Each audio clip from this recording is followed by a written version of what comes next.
Where should I start? What just happened? Let's just start at the beginning.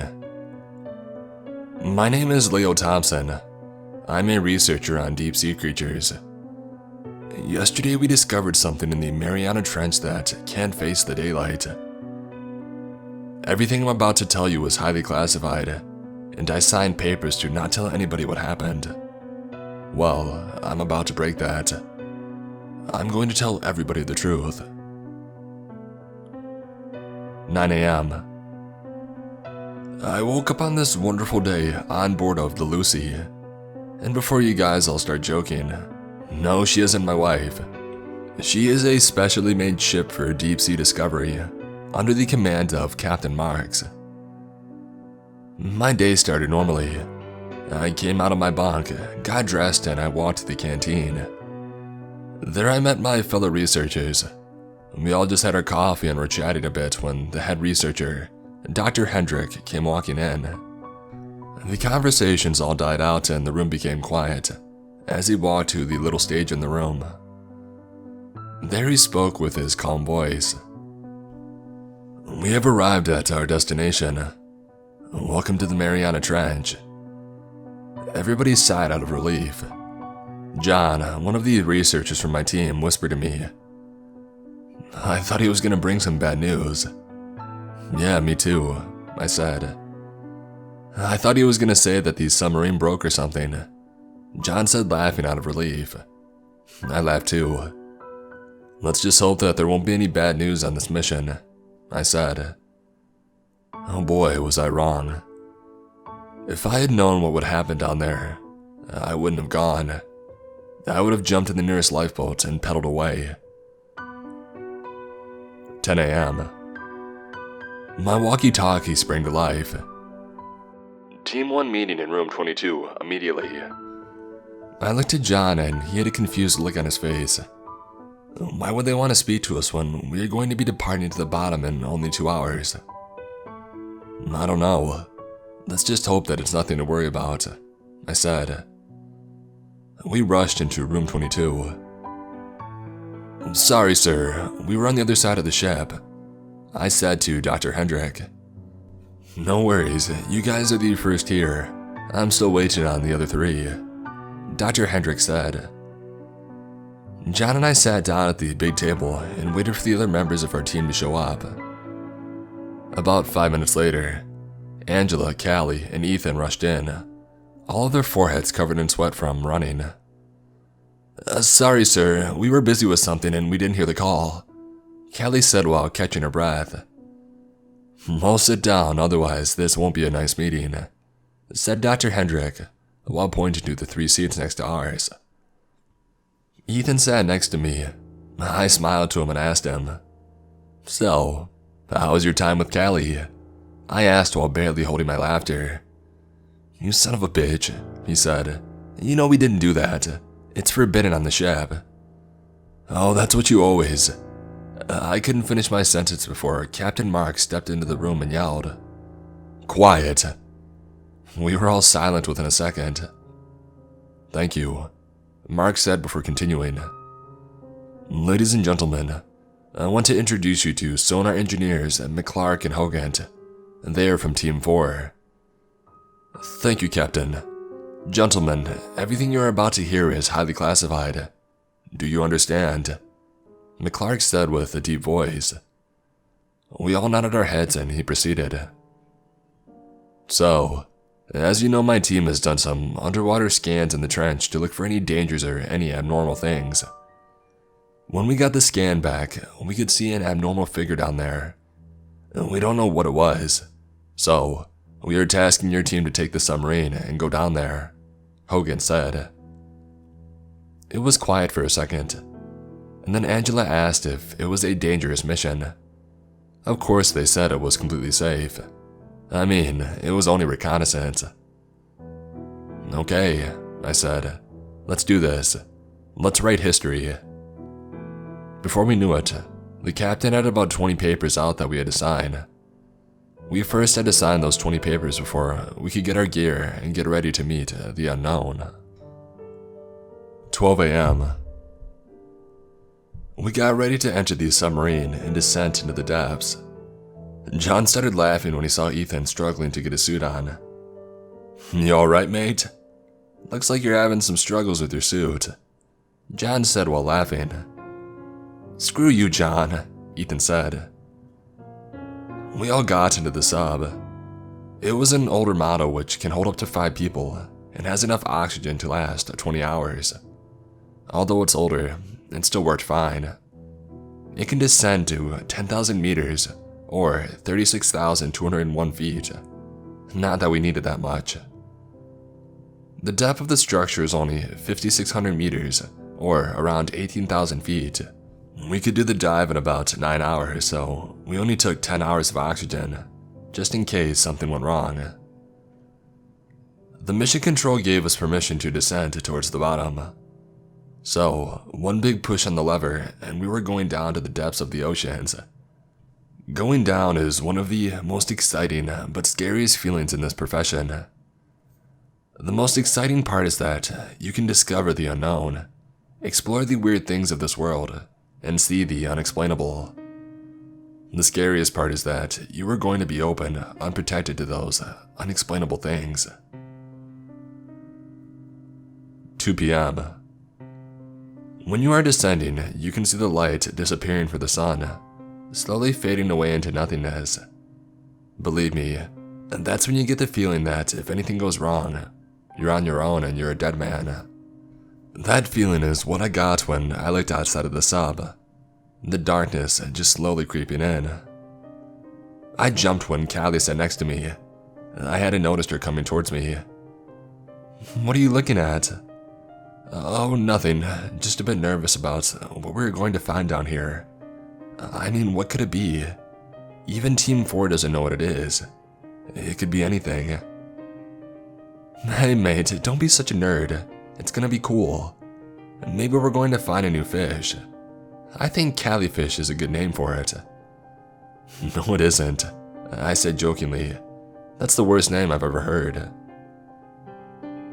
4 p.m. "Guys, we're at 5,600 meters, Angela said while maneuvering the sub to the location of the thing that we had seen on the scan.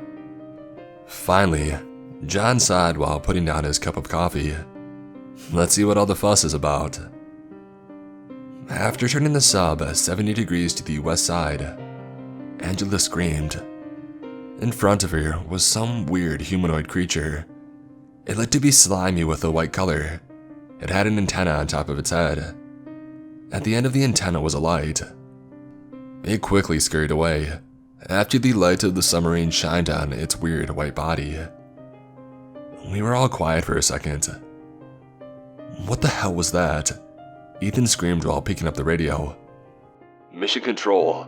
Mission Control. This is Team 1. Please respond." But before Mission Control could answer, we heard scratching, and then the sound of something being pulled off of our submarine. "No, that's the radio antenna," Angela said. And before you knew it, our radio signal was gone. No way to contact Mission Control. I could sense the fear in her voice while she spoke. "Okay, what are we..." But before I could finish my sentence, we heard a loud screech from outside the sub. Within seconds, the sub started spinning, and it was tumbling towards the bottom of the trench. "I can't control the sub." That was the last thing that I heard from Angela before I hit my head and I lost consciousness. 5:30 p.m. When I woke up, the submarine was wet and I immediately jumped up and looked around me. Nobody was there. Where is everybody? I was thinking. Where am I? I walked to the front window of the sub to take a look where I was. When I looked outside of the sub, I could see the depths below. The sub had landed on an edge.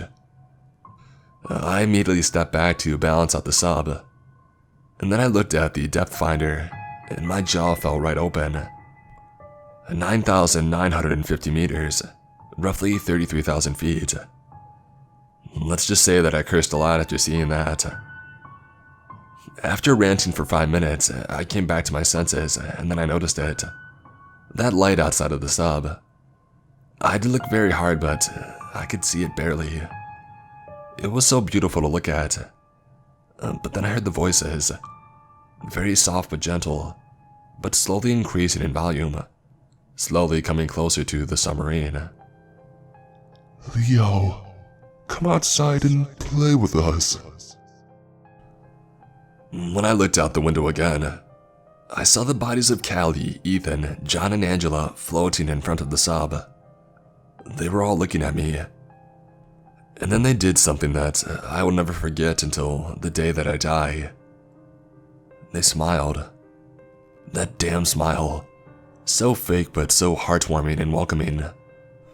But then I remember the creature and how it attacked the submarine. And that's when I started screaming. No, you're fake.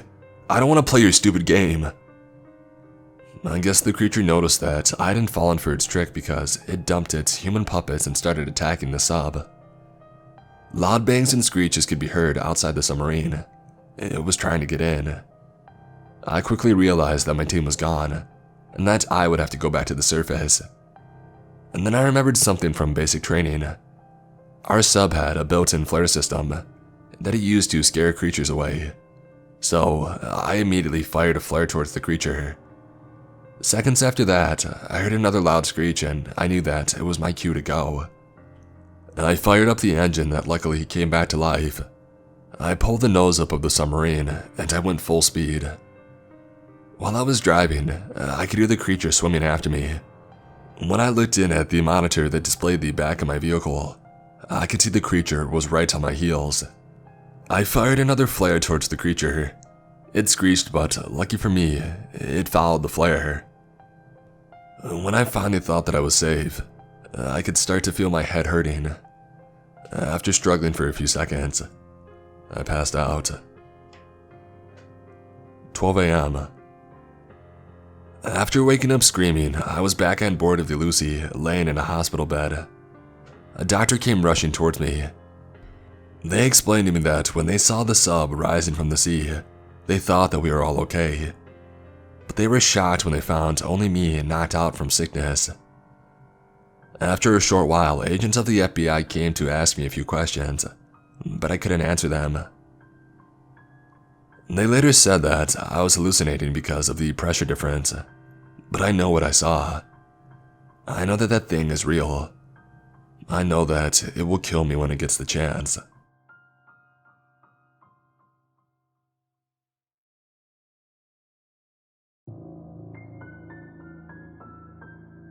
Let's make this clear. I no longer live in Fort Santa Monica. I now live in South Carolina. Living in fear every day about what those things would do to me. My gosh dang life depends on it. I have to watch for them. Let's start from the beginning.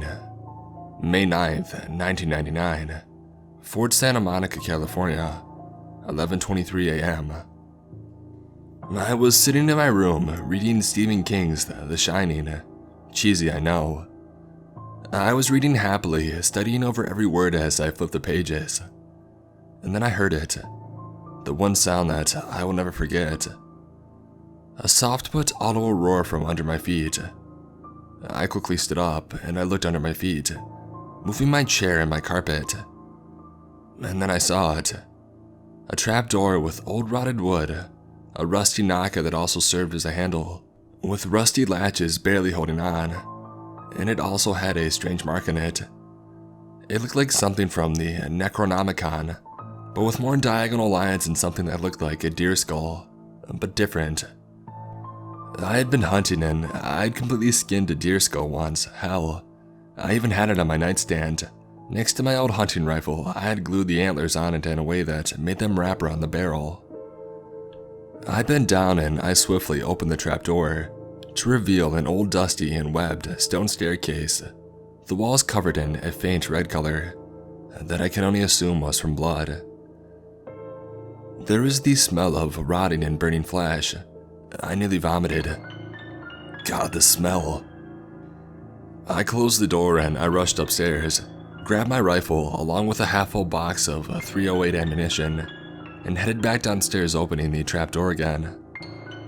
I started to head down the staircase, leaving the trapdoor open in case I had to make a quick escape, but I figured the rotten wood wouldn't be strong. About 5 minutes down, I started to see embers and ashes before I saw it. The front gate of the colony made of bones and corpses. It was disgusting. But then I heard a howl. It sounded machine-like in nature, skipping in sound at the end like a scratched record playing. I looked up and I saw the creature. Its skull-like head not covered by flesh. Its neck was its spine, and I could see right through the damn thing. Its ribs were coated in a somewhat thick layer of flesh. Its legs were digitigrade, ending with hooves black as coal, wrapped in flesh that looked rotted and decaying. Its antlers were twisted and broken. Its one glowing blue flaming eye. It was at least 100 feet away, and a narrow ledge like a cliff, and it looked at me and then crawled back into the colony. I decided to try and crawl into the colony. It was like a religious town, churches and small igloos made of bones, and what you could call the floor of the town was covered in blood, and skeletons covered in a small layer of flesh or muscle, some still with an eye or two. I even saw one of the things that looked like the one that I saw on the ledge. It was similar, except it had small horns still attached, mostly. It had fingers that severed as bony protrusions that were sharp like claws. Its hips and pelvis visible, still wrapped in thin flesh. Its needle-like teeth lined its jaw, and it was making soft grunts and groans as it devoured a corpse, ripping through the flesh and yanking out the entrails, stuffing them into its mouth, hastily wolfing them down, covering its hands and jaw in blood. I aimed my rifle to take a shot, and then it stared at me, making a screech more machine-like in nature like the one on the ledge.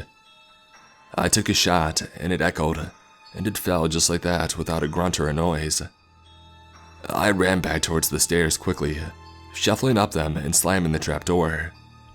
I vomited, and just laid on the floor pitifully crying at what I had seen.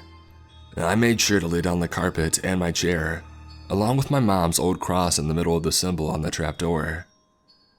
I gathered my stuff, and I called a U-Haul the next morning, and I got the hell out of there.